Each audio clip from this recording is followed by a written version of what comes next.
48 hours after the central bank announced some plans to replace higher denomination notes of our currency.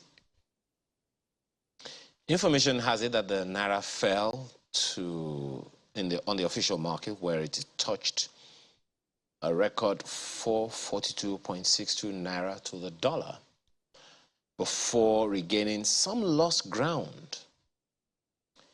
In the unauthorized parallel market, which you may call the black market, the Naira weakened to more than 780 to the dollar from 753 on Wednesday. The central bank announced on Wednesday that it plans to replace 200 Naira, 500 and 1,000 Naira notes by January 31, and flights to dollars as a risk to Nigeria's plan to replace high-value currency. It's all a mix. Let's get some sense of this and a number of other things this morning.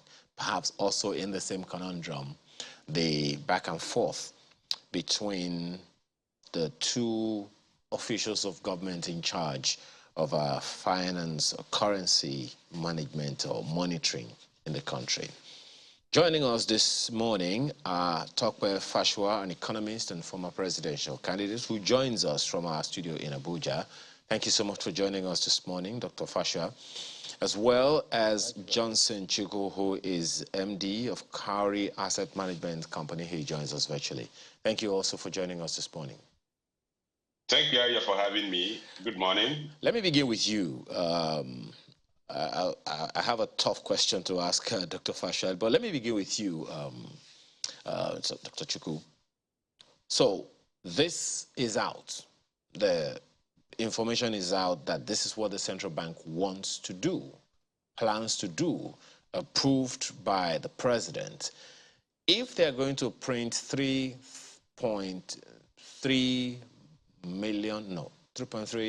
trillion or so currency notes within now and December 15, maybe let's say they want to print just 2 trillion Naira notes, because the others are also there. The 100 Naira note is also there. The 50 Naira note is also there. If they're going to do that, they probably would have started by now, contracted it all out and gotten the works, instrument in the works and all of that. So what is your take on this? How significant do you see this being against all of the arguments that have been pushed out as the reason for it? Security features, something we should have been doing every 5 to 8 years, we've not done in 20 years or thereabout, and on like that. What's your take on that position? The first thing I will recognize is that the central bank no longer require 2.3 trillion Naira, 3.2 trillion Naira as currency in circulation. If what the central bank governor said is true, which is that about 2.7 trillion Naira is outside the banking system. So effectively, the amount of money circulating that is being effectively used in terms of currency is just about 500 billion Naira. But let's even extend the logic and say the amount being used is maybe in about 1 trillion Naira. Because what the central bank said they want to achieve is to be able to bring back those currencies in circulation that have then been warehoused in the homes of some individuals or in their vaults, and they want to bring them back to the banking system, which means those funds that have been warehoused or hoarded by some people are no longer effectively in circulation, which means the actual amount of currency circulated we need for normal transactions is no longer actually effectively about 3.2 trillion Naira. So the central bank doesn't need to print 3.2 trillion Naira. What they may need to print about 1 trillion Naira. But clearly, I agree with you, they must have started that printing, because it seems from all indication that this initiative was traded in secrecy. If the Minister of Finance had come out to say that she wasn't aware of that, and the information we are getting from Central Bank said that the governor shared with the president and president approved it, but it was intentionally withheld from the ministers. So that means some level of action has already been going on. And In terms of printing, they don't need to print the entire amount at once because it will take quite some time to inject that whole amount into the system. It's when people make demands from 15th of December, when you want to make a withdrawal, they give you the new currency. And if we have to abide by the cashless policy, that volume of liquidity or currency circulation will no longer easily get into the market. Dr. Fashua, my question to you is around how this issue addresses inflation. Now, we all know that we're dealing with serious issues when it comes to inflation. And there are those who are aware, there are those who are wondering what all of that means. How does money that is in circulation, supposed to be circulating and making life easier for people, how is it that we still have the kind of issues that we have in terms of inflation on personal spendings of people, on the businesses, the micro and small businesses, on even big, businesses, in the line or at a time when we're supposed to be talking about a cashless economy?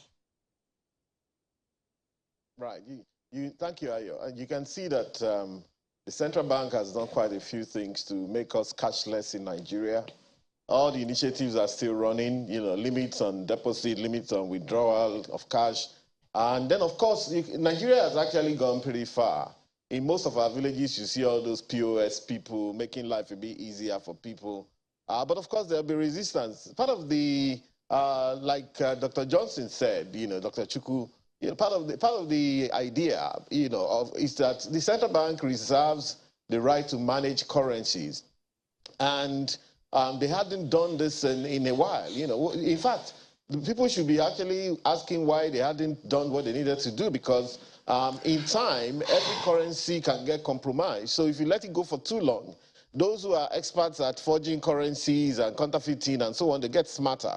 And so the central bank has to, from time to time, or whoever is the money issuing authority has to, from time to time, change everything. You try and change as much as possible to make life more difficult for those guys. So it's not just about inflation. And I must say, since post-COVID, since I've been traveling, I realized that most countries have changed their currency. The UK has changed its currency. They're down to polymer. Dubai is changing its currency. They've changed 20 dirham, 50 dirhams, and so on. I was traveling through Ethiopia just a few days ago, and I had some beers, that's what they call their currency. And they told me that I couldn't spend the beer in the airport anymore because they've changed it a year ago. So this is going on everywhere, and I think the central bank is just doing its duty.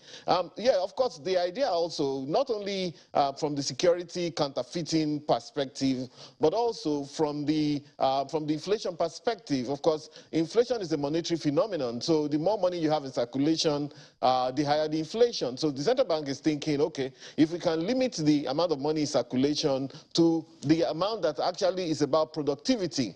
Because when you see all of those slush money that's hanging around, those ones are usually for the crime market, corruption, and all of that. I mean, in this country, unfortunately, people get kidnapped quite often, and these guys, they take cash. And once they take the cash, they move direct to dollar. So that puts pressure on the Naira, consistently.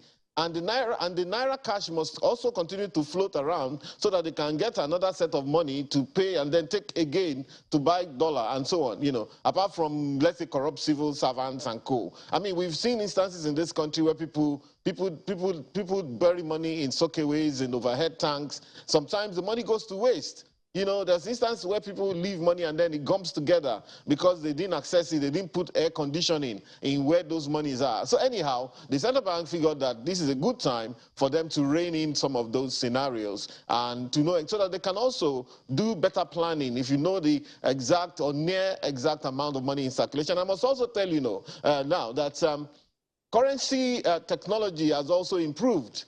Of course, we're just buyers here, but the new currencies I see floating around in the world, and of course, the world is using less and less of cash now, but the currencies are much, much difficult to forge. And I think this is what central bank is looking at. In fact, we should be asking them why they hadn't done this, a lot earlier. And I will tell you the history of currencies, of currency management in Nigeria as we go along. Okay, perhaps Before we go off of it, I'll come to you, Dr. Chukwu, about the inflation part of it, which is what I asked Dr. Fashua the other time as well. Dr. Chukwu, I'm still going to insist on that question, even though Dr. Fashua has tried to address it from his own perspective. How come we still have the inflation level we have with a cashless economy and so much liquidity in the flow, as Dr. Fashua has also explained? I'm not a doctor. So I'm still Mr. Chukwu. Okay, back to your question.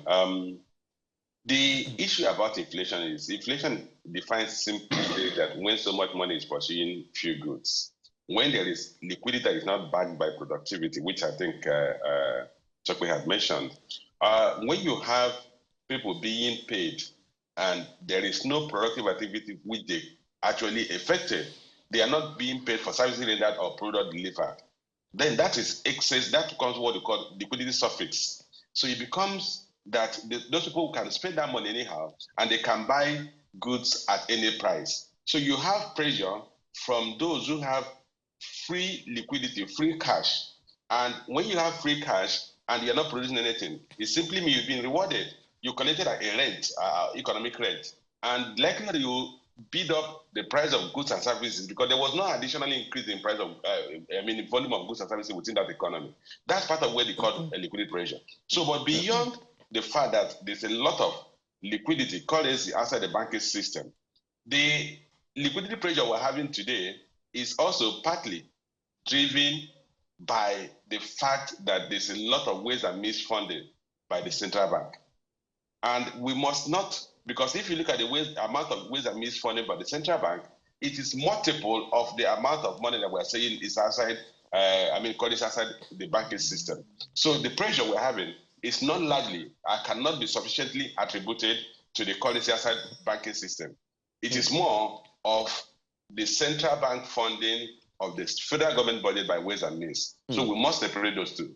But that does not take away the fact that, look, if you eliminate payment and rewards of financial payment that are not backed by economic activities, you reduce the incentive for people to bid up prices of goods and services even beyond their intrinsic worth. So that, for me, is the contributory factor as it relates to the amount of the pressure we're having on inflation occasioned by monies going to the hands of people who didn't work for it. Okay. Kidnappers, for instance, if a kidnapper collects 10 million for kidnapping you, the person can go and buy a handset for 1 million naira because he thinks it's a status quo, even if the handset is going for maybe 500,000 naira. So that's part of the pressure we're going to eliminate. But talking more of what the central bank wants to do, I think there's one area we must not fail to recognize, and that is the cost of this printing of notes, or the need, back to the inflation pressure you mentioned, the need for central bank to take measures to rein on inflation as a result from this. It goes back to the question. Yes, Mr. Chukwu, it goes back to the question that I want to that I actually asked around, the cashless economy. Would you say then that if the cashless policy has been as effective as it should be, would we still have the kind of liquidity problem that we have on our hands? Because I would assume that if paying with physical cash is in exchange for services rendered, I assume also a simple transfer, electronic transfer of money would have done the same. So if the cashless policy has been as effective as it ought to be, do you think we would have this kind of challenge on our hands? Yes and no, and that's why that's the contradiction when you say yes and no. I'll explain that. In the first place, the 2.7 trillion naira outside the banking system was not withdrawn in a day. If you understand the way politicians work, a politician who was preparing all this while to run for presidency or governorship would have started the process of withdrawing cash, particularly if the cash was not made from legitimate income source. Maybe the person being paid by a governor he installed, or the person is a governor and is preparing to run a second time, they would have started stacking up cash from maybe 4 years ago. So even if they are withdrawing from company account where they have a limit to withdraw 3 million in a day, and these people have a lot of companies that they have created, shell companies. So if they are withdrawing 3 million from 10 companies a day, they are withdrawing 30 million, and they are stacking up this. So they will be circumventing the cashless policy over a period of time. But and that's where I was going to. And that is that the CBN rule as it relates to this change of currency, it has created a loophole. And that is where the pressure is coming from FX. The loophole is that the central bank said the bank will suspend charges for the cashless policy. They will not suspend charges for lodgements. And if you suspend charges for lodgement, you know what happens? The people who are holding Naira cash will go to somebody who is selling FX and then pay the person to buy FX at any price. Knowing the person will accept that Naira because he knows he won't pay any charge by going to lodge that money in the bank. So in effect, the central bank has created a window for people to sort back these funds that they have kept illegally or into the banking system without any cost to them. And because they are politically exposed people, they will not go to the banks to lodge money. So what they are doing is buying FX. But if the central bank has said that for every lot that this you're going to abide, you're going to enforce stringently the cashless policy, what would have happened is that if you go to a person who says dollar and you want to buy $100,000, which will require you to pay him about 80 million naira or 78 million naira, the person knows he can't take that money to the bank because they will charge him 3 naira per 100,000. It goes back 3 million naira. It goes and back to the same question. That he will request for a transfer. Yes, sir. That way would have been able to get those who have given this money away. It goes back to the same question. It goes back to the same question of the policy itself. Dr. Fasha, you spoke to, the limits and all those parameters put in place by the federal government, the Central Bank of Nigeria, to ensure that the policy works. But then here is one example of, call it a backdoor, as Mr. Chukwu has also mentioned it, on the same cashless policy. So I ask the same question again. If the policy has been as effective as it ought to be, would we have the kind of liquidity challenge that we're trying to solve now? Well, I think that the cashless policy has been largely successful. But remember, you have to look at the structure of the economy and look at the players in the economy. We still run a largely informal economy. That's there because a lot of our people are poor, people are in the villages, people are in the market, so you can't actually totally wipe out cash. In fact, it hasn't been done in any country in the world, even though post-COVID, many countries are going almost totally cashless. You won't see cash anywhere. You won't see £1,000 on the street. You won't see 500. You won't even see. You would hardly see £200 in the streets of London as we speak. But even at that, they still cannot be totally cashless. You have to always leave that option in case the electronic option. So the truth is that, we have also, if you look at Nigeria, corruption is still a major factor. Nobody pays corruption money by electronic transfer. And so the average Nigerian should be very happy that this policy is coming up because it further tightens the scenario. It further tightens the system. Whereas you're not going to get a 100% system whereby everything is done right. But it further tightens it up. So, I talked about kidnappers earlier on, bandits, all sorts of players in the economy, and those guys know that they can always get Naira at any volume and all of that. Anyhow, the point now is this. This policy is a very good one because it achieves a lot of things. For now, we can talk about the fact that people are moving into the dollar, all right? But the point is also that there's data being got from Bureau de Change and people who buy dollar and sell dollar. They are going to have to do reporting. At some point, they will also have to explain themselves. If all of a sudden they are walking into the bank or transferring billions every day, they have, and you can see that many of the scandals around, you could see that the hands of BDCs are all over the place. A lot of them too are in trouble already. So now the thing is that if you don't have money stashed in your soakaway or in your overhead tank, you have absolutely no problem. If you're doing legitimate business, you have no problem. Let your money be in the bank. And if the money goes into the banks, then the banks are going to have some good liquidity for them to further do lending and keep the economy going.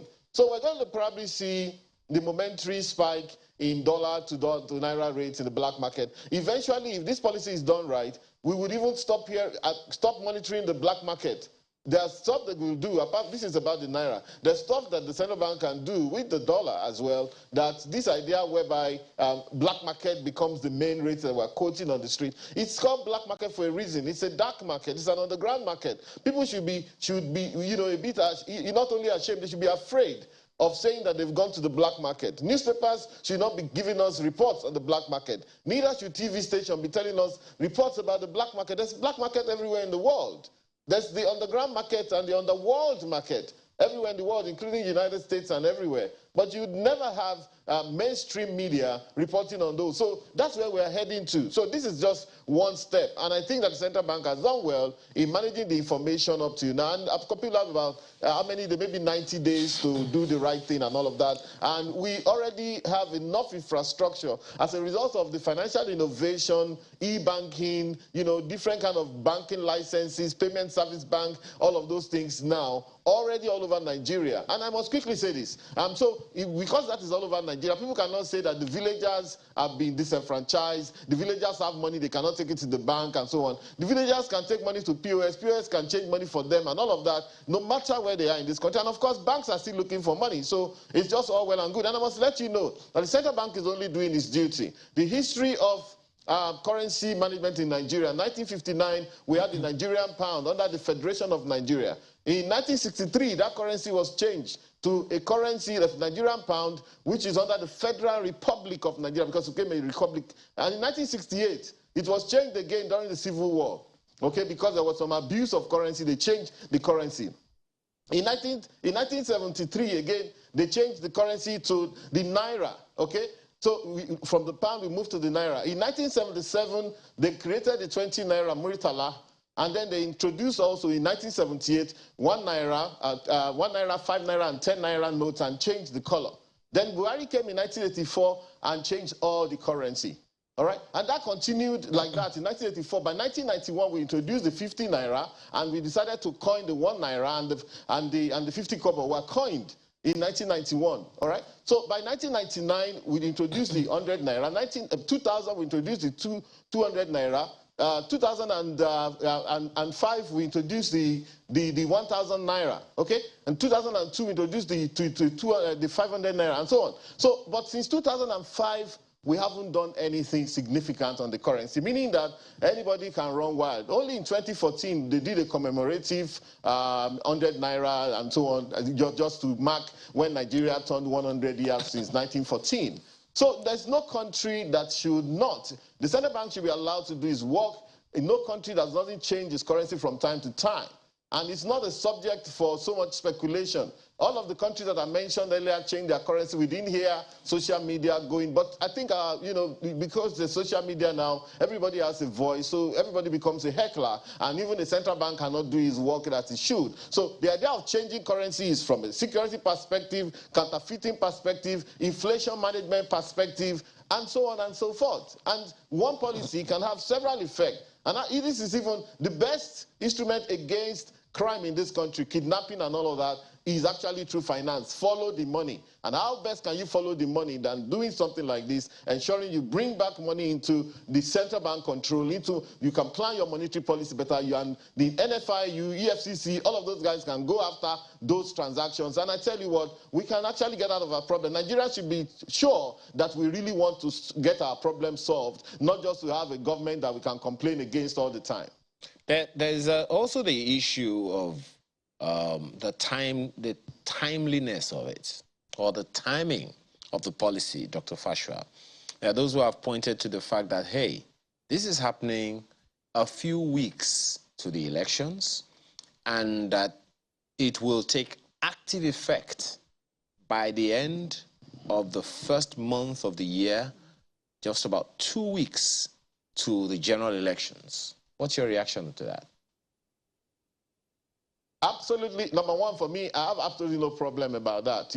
I've even heard some people say, oh, it's in favor of the ruling party against the... I'm wondering whether the opposition, they have more cash than the ruling party. I thought the opposition should be happy because, I thought that the ruling party should have more cash you know, to give. And are we also legitimizing cash for vote or whatever? Absolutely nothing to do with an election as far as I'm concerned. And there will never be a good time to do this policy. It's a good policy. They ought to have done it. Like they say, you know, the best time to plant a tree was 20 years ago. The second best time is now. You know, Nigeria has always managed currency. Soludo did quite a bit of currency management in 2005. I think that was when 1,000 note was. And then he printed some coins and tried to bring some coins back into circulation. They did a bit of things, and we supported to see how it would be. Unfortunately, those coins, they disappeared as well. You know, so what are we talking about? We also have the e-Naira, which we can also use this opportunity to pilot the e-Naira and do the right thing. But I think the bottom line is this. I would support this policy on the basis that it goes after illegal transactions. And we need to reduce the impact of illegal transaction, even in terms of determining the value of the Naira. If kidnappers are the ones taking Naira to the market to buy dollar en masse, in billions, and therefore, how can we then say that we should float the Naira?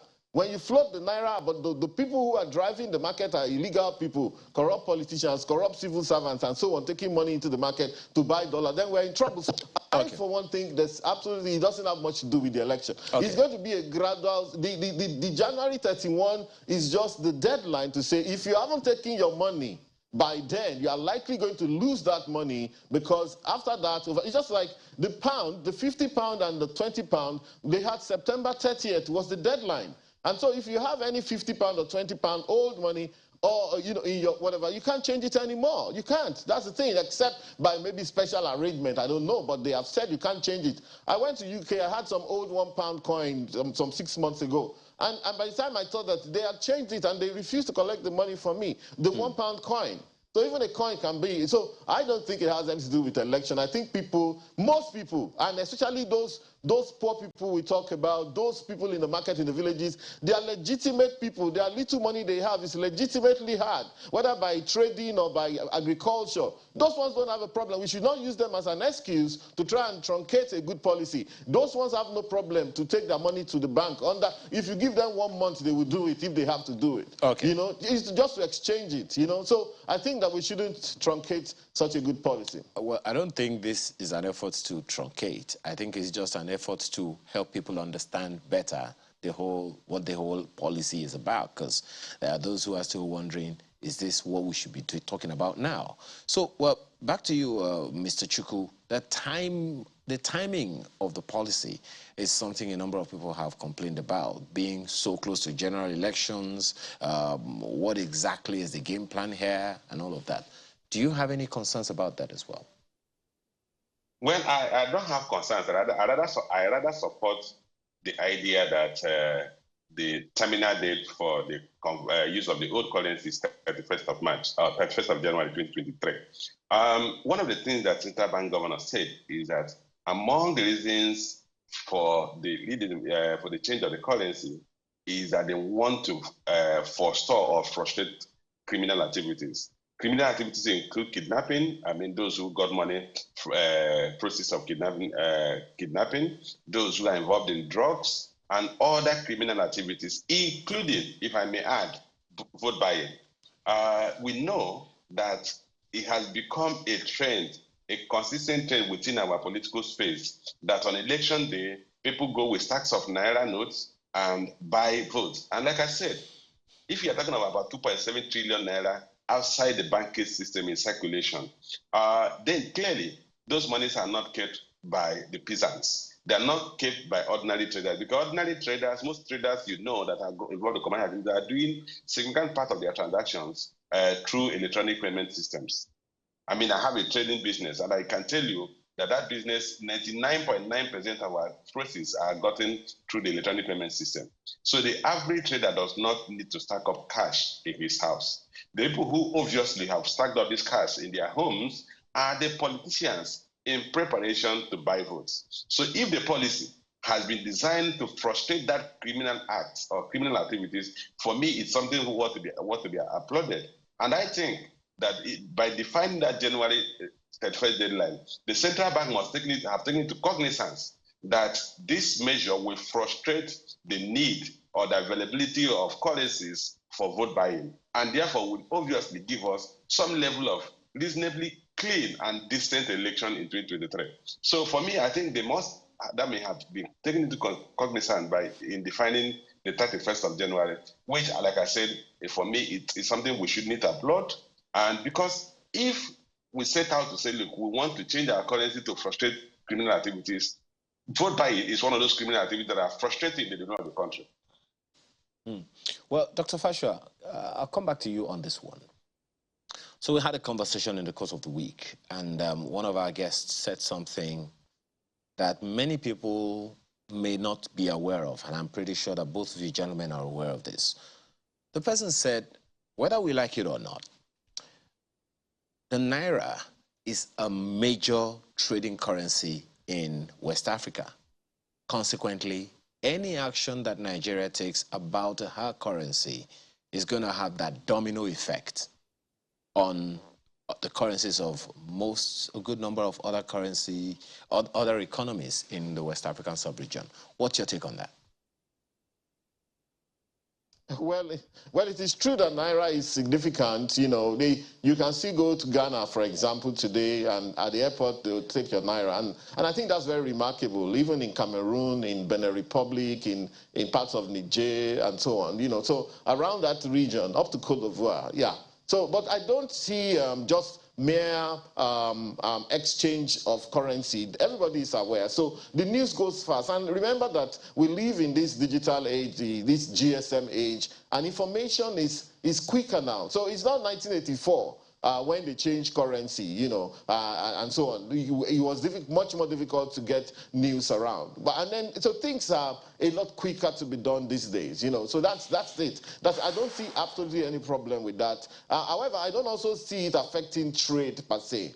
Okay, I don't see it affecting trade because, of course, we're moving into the AFCFTA now. African free trade. Apart from the normal trade that our people have done, Nigeria hasn't actually keyed in majorly into AFCFTA. I saw the first deal that was done on AFCFTA, I think between Ghana and Kenya or so, or Rwanda and Kenya, and that was the first deal that they used to tee off. But Nigeria is not very active. We're still a bit afraid that, oh, if we go in there, are we going to lose something? Are we going to lose this or the other? But I mean, whereas the Naira is still significant in that region, a better Naira, a better managed Naira, which eventually this policy is also targeting a stronger and more stable Naira as we go along. I may not want to go into that projection now or into that speculation now, but I can tell you there's a lot of, in fact, the central bank governor did not say everything they were going to do. He also said that, look, going forward, they may not be printing as much money as they have printed. Let us also, like Mr. Johnson has said, you know, in a trading business, 99% of their trade gets done electronically. People can pay money by USSD. They can pay money by getting on their phone and app and all of that. They can pay money by their card. What else do we want? So the options are there for those who are legit. I think also this is kind of, you know, going to shape our minds in a way because eventually, you know, we also have to understand this idea of, you know, that we're always keeping money in different places, hoarding money, trying to do big man and all of that stuff. All we need to survive is actually very little. And I must say, before I go, that there's something called seigniorage in currency management, and that's an advantage. If the federal government prints 1 Naira, okay, and it costs 5 Naira to print a single paper, which I know it doesn't, but let's say it costs 5 Naira, or let's say it costs 10 Naira to print a single paper money of 1,000 Naira, and the money is injected into the system, the gain of 995 Naira or 990 Naira, as the case may be, is called seigniorage, and the gain belongs to the Central Bank of Nigeria or the federal government of Nigeria, as the case may be. So that seigniorage is the gain that comes from printing currency and pushing it into circulation. Okay. So whereas the cost that the central government central bank will bear in this instance is the cost of taking dirty money or old money out of circulation, managing that process and all of that. but there's gain in terms of the seigniorage of printing new currencies and pushing it out. I don't now know how much currency they are going to push out, but they've told us that they are going to use this process to also drive more electronic transactions and reduce the cash-based transaction, which the cash-based, people doing drugs, people doing kidnapping and prostitution, all sorts of things, that is the cash. And we can't allow those guys to keep running the economy. All right. Well, Mr. Johnson, you said something earlier, and I'd like you to speak to it in the light of currency management, which Dr. Fasher has spoken to quite a few times. You talked about the ways and means process that the CBN had used to intervene with the federal government a number of times. In terms of our currency management, what should we be doing differently going forward in a way that will help the economy stabilize? I think the first thing we have to look at is that we need to cut down our federal government deficits, particularly that portion of the deficit that is funded by ways and means. When you have a huge deficit like we're going to have in 2023, where the federal government is budgeting about 10.9 trillion naira deficits, and we know that even the 9.7 trillion naira budgetary revenue may not be achieved, so the deficit may actually be more than 10.9 trillion naira. And a significant portion of that may be funded by ways and means. It makes currency management difficult because once, like I said, if you are injecting liquidity into the economy where it's not backed by productivity, you're going to continue to see a deterioration in your currency because you will see a lot of local currency pursuing few available foreign currency that is based on productive activities. And you certainly have to continue to witness a pressure on your exchange rate. We need to address that. I think that's the core of the currency management challenge the central bank has been going through, because the liquidity, if you look at the what's happening in the banking system, the central bank has been using cash reserve ratio to suck up liquidity in the economy, in the banking system, but the liquidity keep flowing back from ways and means funding, because if you give money to central bank, I mean the federal government by ways and means, or if you lend to the federal government will use it to pay contractors, pay wages and salaries, pay all sorts of expenses. That is not backed by any productive activity. And what you witness is that you see liquidity coming back to the banking system. So that's the core of the pressure we're having today. The other pressure we're having is that the central bank must, yes, we are not dealing with currencies that are not backed by reserve or currencies not backed by dollar, but the central bank should minimize the gap between the available currency and the dollar reserve we have.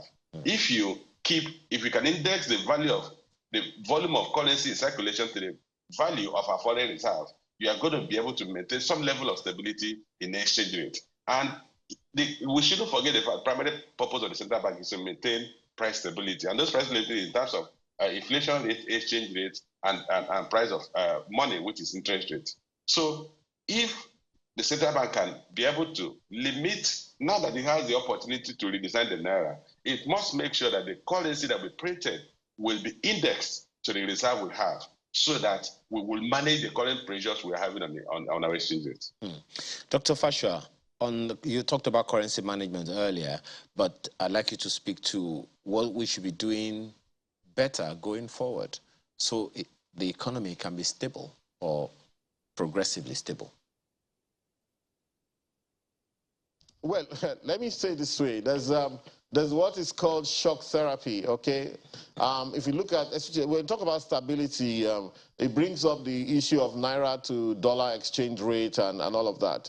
But I think that we may have to look at some shock therapy. The economy has swayed too much to illegal transactions and all sorts of funny things going on, which we cannot afford to continue that way.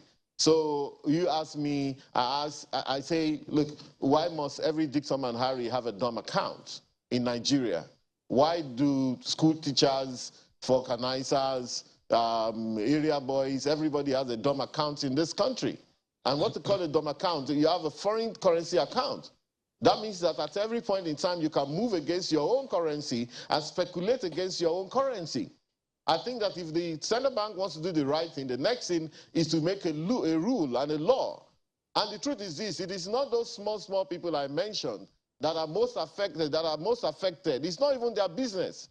You know, the point is that the people who are, the big guys in society are the ones that speculate the most. So whereas a small person can keep $200 in his dumb account, because he heard that the Naira will continue to fall.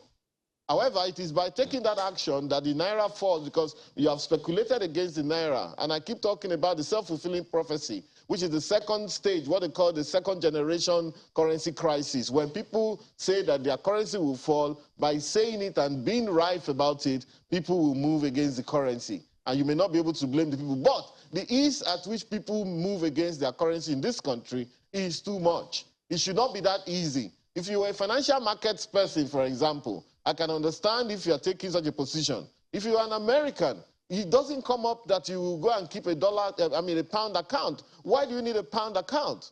Not to talk about a Naira account. You don't even need an euro account. If you are traveling to Europe, you just go. You know, with your card, you can do whatever it is you want to do. That's where we need to head to. So even things like BTA, PTA, I would expect that the central bank can do a lot of things. It's carrot and stick. You can increase the amount of BTA, PTA that those who want to travel can get. Maybe up to $10,000. If you want to travel, you can get up to that amount. But give us in a card. I traveled about 6 months ago. GT gave me most of the $4,000 in a card.